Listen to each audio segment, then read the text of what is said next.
د سنو پښتونخوا کتونکو زه افتخار خان یم. دا وخت موجود یم په لور دیر رباط کې. څنګه چې تاسو ته پته ده د رباط مالټې ډېرې مشهورې دي. زه دلته موجود یم په رباط کې. د رباط مالټې چې کوم دي پاکستان مختلف ځایونو ته ځي، دغه شانې سعودي عرب ته یا دغه شانې نور بهر ملکونو ته څوک ځي، نو د دې ځای نه دا مالټې ځان سره وړي. زه به د دې ځای خلکو سره به خبرې اترې کوم چې مالټه په څه ریټ کې نن سبا میلاویږي. زموږ سره اوسئ.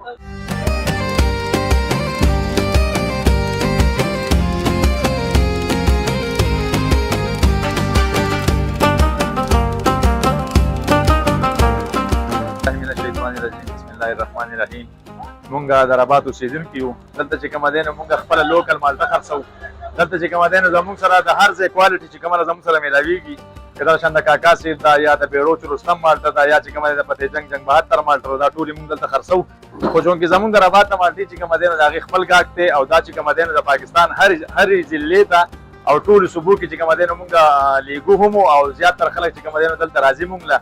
نو بھائی مونږ تابعدار یو، هر ټایم ویلکم کوو چې څوک هم راځي نو هغې ته ویلکم کوو. هر کله راتلی شئ، هر کله راشئ.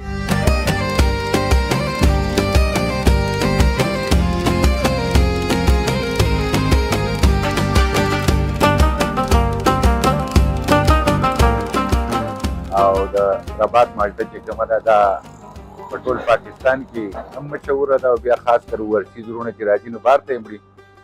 او د دې خپله یو ذایقه ده، خپله یو مزه ده. او دا اولنی سیزن دی، سیزن چې کوم دی د مالټې سټارټ شوی دی. او زه ټولو خلکو ته او ټولو ته ستا د کیمرې په وساطت څه دا وایم چې خامخا راشئ او د رباط د مالټې نه مزه والئ او دا وګورئ چې د دې ذایقه څنګه ده او دا ښکلی والی چې کوم دی څومره دی. تاسو راشئ دلته د دې نه مزه والئ.